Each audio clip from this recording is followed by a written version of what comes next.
एक बहुत बड़ी खबर है इमरान खान साहब के हवाले से। मैंने आपको 2 दिन पहले बताया था कि पाकिस्तान तहरीक-ए-इंसाफ रास्ता ढूंढ रही है कि वो मुज़ाकरात किस तरीके से करे। तहरीक-ए-इंसाफ हुज्जत तमाम करना चाहती है अपने एहतजाजी प्रोग्राम से पहले।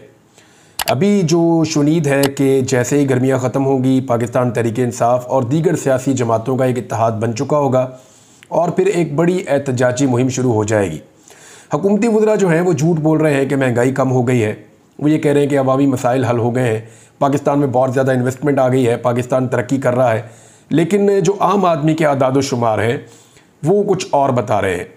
आम आदमी की बिगड़ती हुई हालत और पाकिस्तान के अंदर जो इकॉनमी की सूरत हाल है वो वज़रा चाहे वो सूबाई हों चाहे वो वफाकी हों उनके बयानात के साथ मैच नहीं कर रही।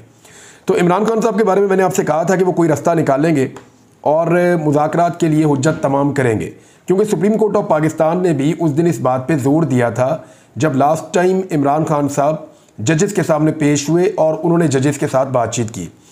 अब जो खबर है वो ये है कि चीफ़ जस्टिस की जानिब से इमरान खान को सियासी जमातों से मुज़ाकरात के मशवरे पर इमरान खान ने आमादगी ज़ाहिर कर दी है और इस हवाले से उन्होंने सुप्रीम कोर्ट को ख़त लिखने का फ़ैसला किया है। ये जो लोग इमरान खान साहब से मुशावरत कर रहे थे ना, उनमें से कुछ लोगों से मेरी बात हुई थी और उनके पास मुख्तलिफ तजावीज़ थी। कुछ तजावीज़ ऐसी थी कि जिन्होंने मैंडेट चोरी किया बराह रास्त उनसे बात ना की जाए और वो लोग जो अपने वोटों से मुंतखब होकर आए उनकी टीम बनवाई जाए, लेकिन हुकूमत के साथ एंगेजमेंट तो करनी पड़ेगी। अब उसकी शराइत क्या होंगी या इन मुज़ाकरात के TORs क्या होंगे, किस तरह ये आगे बढ़ेंगे, वो आने वाले वक्त में आपको पता चल जाएगा। इसमें जो पहला फ़ैसला किया गया वो इमरान खान साहब की जानिब से ये किया गया है कि चीफ़ जस्टिस ऑफ पाकिस्तान को एक ख़त लिखते हैं वापस, जो उन्होंने तजवीज़ दी उस तजवीज़ के ऊपर। क्योंकि इससे पहले भी जो चीफ़ जस्टिस ऑफ पाकिस्तान थे उमर अताब बंदयाल साहब, उन्होंने भी सियासी जमातों को बैठने का मशवरा दिया था। इमरान खान साहब उस वक्त सियासी जमातों के साथ बैठे थे और सियासी जमातों ने वादा पूरा नहीं किया था, बल्कि वो ये कहना शुरू हो गई थी कि जब तक काजी फ़ाइज़ ईसा चीफ़ जस्टिस नहीं बन जाते तब तक हम इलेक्शन नहीं करवाएंगे।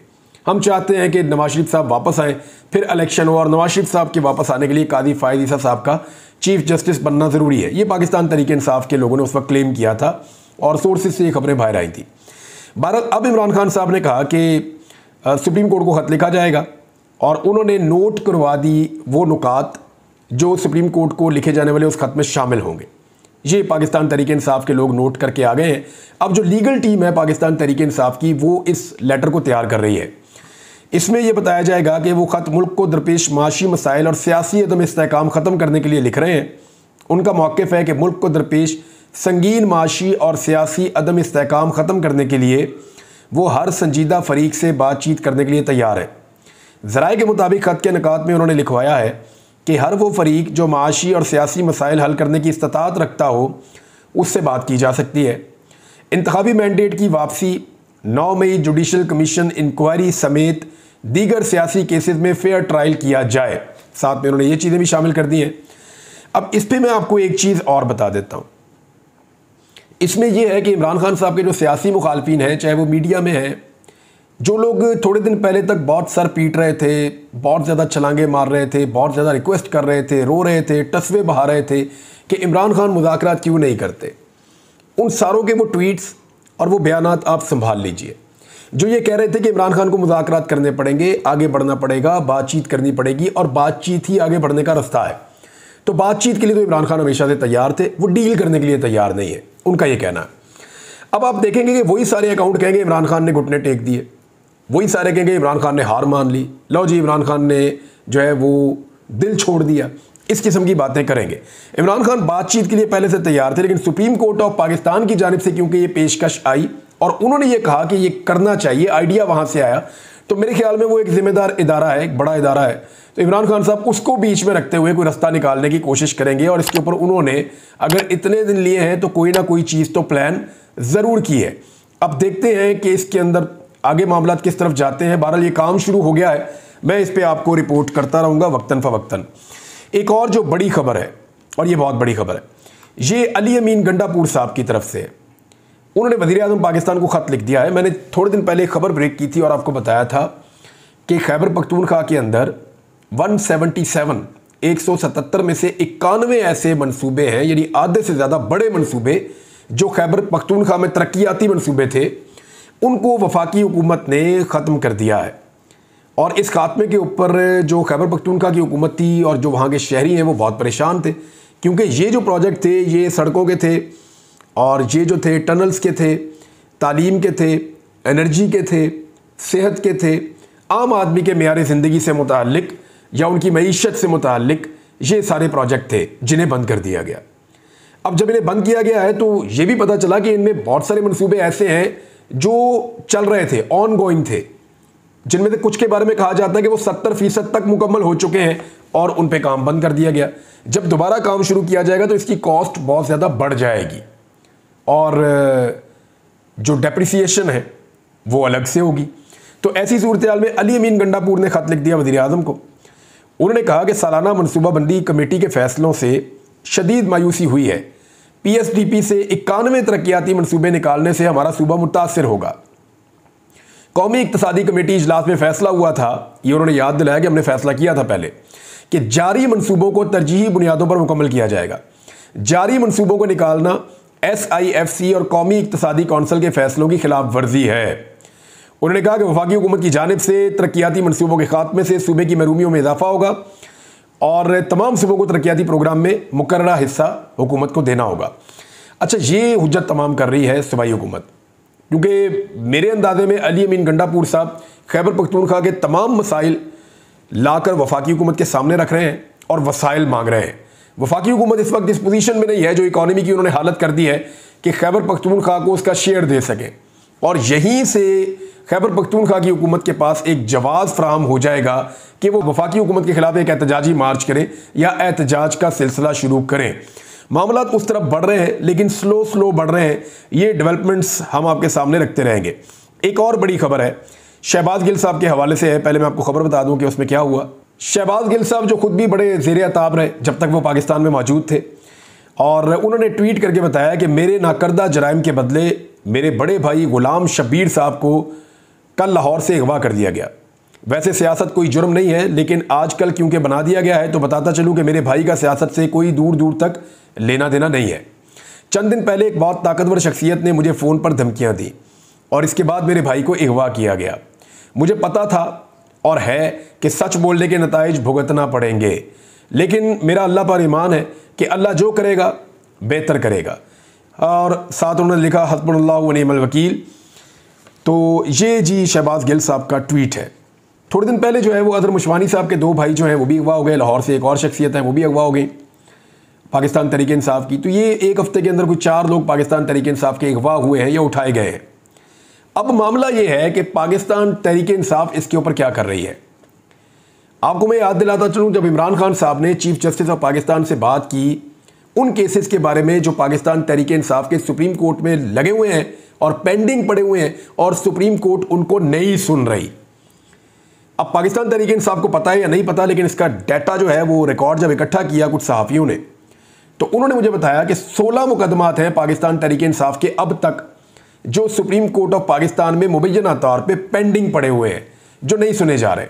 और पाकिस्तान तहरीक इंसाफ के जो वकला हैं वो अर्ली हेयरिंग की दरख्वास्त भी नहीं दे रहे। हालांकि काजी फायद ईसा साहब ने इमरान खान साहब को यह कहा था कि आपके वकला को तरीकाकार पता है कि अर्ली हेयरिंग कैसे करवाई जाती है, तो वो क्यों नहीं कर रहे कि जल्दी हेयरिंग के लिए अपने केसेस लगवाएं। देखिए, इससे पाकिस्तान तहरीक इंसाफ को इंसाफ मिले या ना मिले, कम से कम उनके केसेस तो शुरू होंगे ना। सिस्टम के ऊपर एक दबाव तो आएगा कि ना इंसाफियां बंद हो, या कम से कम जजेस कहीं तो इंसाफ देना शुरू करेंगे। इतने सारे मुकदमा आते हैं, शुरू तो करें। इंसानी हकूक का उनका एक मुकदमा पेंडिंग है, उनकी खवातीन के साथ जो सलूक किया जा रहा है, बार बार किया जा रहा है, तो क्या वो इंसानी हकूक के मामले के ऊपर सुप्रीम कोर्ट ऑफ पाकिस्तान में अर्ली हेयरिंग की दरख्वास्त नहीं दे सकते? और वो केस क्या दोबारा नहीं लगा सकते? जबरी गुमशुदगियों का उनका एक केस पेंडिंग पड़ा हुआ है, जिसमें मेरा भी तस्करा हुआ था, मुझे याद है अच्छी तरह, और उसमें लतीफ़ कोसा साहब ने बातचीत की थी। तो केसेस तो हैं, लेकिन उनकी हेयरिंग नहीं हो रही, वो सुने नहीं जा रहे, पेंडिंग पड़े हुए हैं, ताखीर का शिकार हो रहा है मामला। तो पाकिस्तान तहरीक इंसाफ के पास बड़ा आसान रास्ता है, वो रोज़ाना की बुनियाद के ऊपर अपने एक एक केस को जो है वो अर्ली हेयरिंग की दरख्वास्त देते रहे और उसके ऊपर प्रेस कॉन्फ्रेंस करते रहे, और जब वो ना लगे तो फिर दोबारा उसके ऊपर दरख्वास्त दें और कहें जी वो क्यों नहीं लग रहा। तो इन चीज़ों को परसू करें, इनके पीछे जाए। देखिए, अब पाकिस्तान तहरीक इंसाफ कोई नवाज शरीफ तो नहीं है कि उनको प्लेट में रख के एयरपोर्ट पे इंसाफ मिल जाएगा, या एयरपोर्ट से लेकर वो अपने घर तक पहुंचेंगे और सारा इंसाफ मुकम्मल हो जाएगा।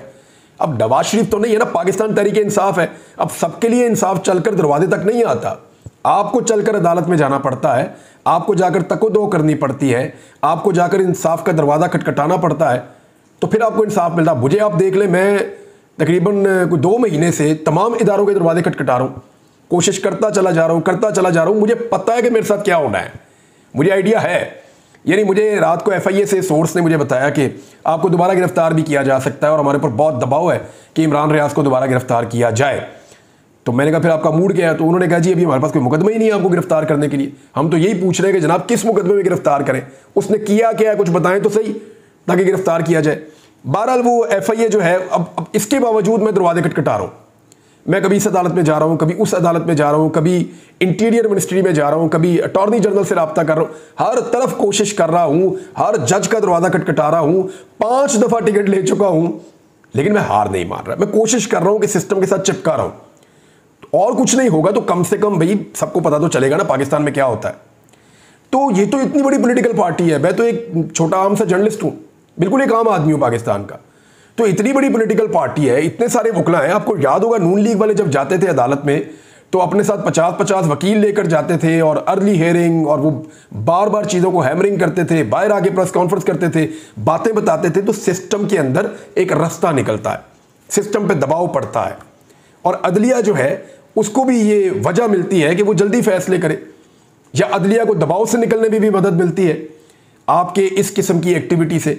तो मेरे ख्याल में पाकिस्तान तहरीक इंसाफ की जो लीगल टीम है वो पूरी तरह नाकाम है अपने केसेस को जल्दी लगवाने में। और कादी फायद ईसा साहब ने इमरान खान साहब को बिल्कुल ठीक कहा था कि आपकी टीम ही काम नहीं कर रही, वो अर्ली केसेस लगवाएं, हेयरिंग के लिए दरखास्त दें और फिर उनके सुने जाएंगे। फिर अगर नहीं सुने जाएंगे तो फिर आप ब्लेम कर सकते हैं कि जी अदलिया नहीं सुन रही। जब आप कह ही नहीं रहे तो फिर अदलिया क्यों सुने, ये एक बड़ा सवाल है। एक और खबर है जी, और ये मामला है जी लापता अफराद वाला। ये बड़ा आम तरीन मामला है नादरीन, और इस मामले में अब हमारे सामने आ गई है एक और मिसाल, यानी एक फ़ैसला हमारे पास मौजूद है। और ये अहमद फरहाद वाले केस के अंदर ये फ़ैसला सामने आया। इस्लामाबाद हाई कोर्ट ने अहमद फरहाद की बाजियाबी की दरख्वास्त निपटाने का तहरीरी फ़ैसला जो है उसको जारी कर दिया है। उसमें अदालत ने लार्जर बेंच की तश्कील के लिए लापता अफराद के तमाम केसेस को यकजा करने का हुक्म जारी कर दिया है। जस्टिस मोहसिन अख्तर क्यारी ने 4 सफ़हात पर मुश्तमिल फ़ैसला उर्दू में जारी किया है। उन्होंने लिखा कि 15 मई से जबरी तौर पर लापता अहमद फरहाद अभी तक घर ना पहुंच सका, यानी उन्होंने ये कन्फर्म किया कि ये जबरी तौर पर लापता हुआ है। ये अदालत ने अपने फैसले में लिखा। और हामिद मीर साहब ने इसको ट्वीट करते हुए कहा कि जो लोग इसके ऊपर प्रोपेगेंडा कर रहे थे कि जबरी तौर पर गुमशुदगी कुछ नहीं होती, वो ये देख लें फैसले के अंदर लिखा हुआ है। वजारत कानून, वफाकी पुलिस, अटॉर्नी जनरल ने बताया कि वो आज़ाद कश्मीर में मुकदमा में गिरफ्तार हैं, जबकि मुजफ्फराबाद सदर पुलिस स्टेशन मुकदमे में मतलूब है। फैसले में बताया गया कि हालात वाक़यात के मद्देनज़र अदालत इस नतीजे पर पहुंची है कि मगवी जबरी तौर पर लापता हुआ और रियासती इदारे इसकी बाजियाबी में नाकाम रहे। 15 मई को थाना लोही भीड़ से शुरू हुआ सफ़र 29 मई को देरकूट की हदूद में मुज़ायका खेज तौर पर कानूनी दायरा इख्तियार में दाखिल हो गया। फरहाद अली शाह की गिरफ्तारी जिन हालात में रिकॉर्ड पर लाई गई, अदालत उसे गैर कानूनी अमल करार देती है। फिर उन्होंने बाद में कहा कि लार्जर बेंच बने और लार्जर बेंच ही मीडिया रिपोर्टिंग ना करने से मुताल्लिक अहकाम जारी करे। तहकीकाती इदारों के सरबराहान से इन कैमरा ब्रीफिंग के बाद लार्जर बेंच केसेस की समाअत करे, यानी पहले एक इन कैमरा ब्रीफिंग ले ली जाए और उसके बाद फिर इन केसेस की समाअत की जाए। बहरहाल ये एक लापता अफराद के हवाले से अहमद फरहाद वाले केस में जस्टिस मोहसिन अख्तर क्यानी साहब का ये फैसला आ गया है। नाज़रीन, एक और ख़बर है और ये भी खबर बहुत इम्पॉर्टेंट है। ये खबर है जनाब इस्लामाबाद के 3 हलकों से मुताल्लिक। इस्लामाबाद के 3 हलके जो हैं, ये मामला गले में पड़ा हुआ है PMLN के, और उन्हें लगता है कि अगर ये 3 सीटें उनके हाथ से निकल गई तो फिर पूरे पाकिस्तान के अंदर ये कट्टा खुल जाएगा और फिर कहीं भी उनसे बांधा नहीं जाएगा। ये मामला हर तरफ खुल जाएगा और एक मुसीबत बन जाएगी मुस्लिम लीग नून के लिए। लिहाजा जो ट्रिब्यूनल जज थे, इससे पहले कि वो इस मामले को किसी मंतकी अंजाम तक पहुंचाते, मुस्लिम लीग नून के उम्मीदवारों ने फॉर्म 45 लाकर अदालत में जमा करवाने के बजाय, जैसे कि वो वादा कर रहे थे, क्लेम कर रहे थे कि फॉर्म 45 हैं, हम अदालत में लेकर जाएंगे, बजाय इसके कि वो फॉर्म 45 लाकर अदालत में जमा करवाते, उन्होंने जज साहब के ऊपर ही एतराज़ लगा दिया और इलेक्शन कमीशन को लिख दिया। अब इलेक्शन कमीशन ऑफ पाकिस्तान ने जो ट्रिब्यूनल जज है उनको तब्दील करने की जो दरख्वास्त दी थी उसको मंजूर कर लिया है। यानी अब जस्टिस तारिक महमूद जहांगीरी साहब जो इस मामले को मुंतकी अंजाम तक तकरीबन पहुंचाने ही वाले थे, वो अब ट्रिब्यूनल जज नहीं होंगे। कौन होंगे आने वाले दिनों में फैसला हो जाएगा। क्या किसी रिटायर्ड जज को लगाया जाएगा? अगर लगाया जाएगा तो अदलिया का उसके ऊपर क्या मौक़िफ़ होगा, पाकिस्तान तहरीक इंसाफ और दीगर जमातें उसके ऊपर क्या पोजीशन लेंगी, ये आने वाले वक्त में पता चलेगा। लेकिन जमात इस्लामी की 2 नंबरी का यहां पता चला। जमात इस्लामी वो वाहिद जमात है जिसने इस्लामाबाद की 3 नशिस्तों के ऊपर अपने उम्मीदवार तो खड़े किए थे, लेकिन गवाही के तौर पर अपने फॉर्म 45 लेकर अदालत में नहीं आई। वो ये कहते हैं कि जी ये तो पीटीआई की लड़ाई है। नहीं जी नहीं, जमात इस्लामी को ये बात समझ नहीं आ रही कि ये पीटीआई की लड़ाई नहीं है, ये अवामी मैंडेट की लड़ाई है। लेकिन जमात इस्लामी की जो क़यादत है वो यहाँ पे कंप्रोमाइज़ हो गई। शायद उन्होंने कोई सौदा किया, शायद वो मरगूब हो गए, या शायद उन्होंने कोई फ़ायदा लिया। आई डोंट नो, मैं ये नहीं जानता कि उन्होंने क्या इसमें किया या वो ब्लैकमेल हुए। लेकिन मुझे ये पता है कि वो गवाही देने के लिए नहीं आए और उन्होंने गवाही छुपाई है। तो गवाही छुपाने वाले की क्या सज़ा है? जमात इस्लामी वालों को इस्लाम मैं नहीं पढ़ा सकता, उन्हें इस बात का आइडिया है। कुछ और खबरें नाज़रीन अगले वीलॉग में शेयर करता हूँ आपके साथ। अब तक के लिए इतने, अपना ख्याल रखिएगा, अपने इस चैनल का भी। अल्लाह हाफ़िज़।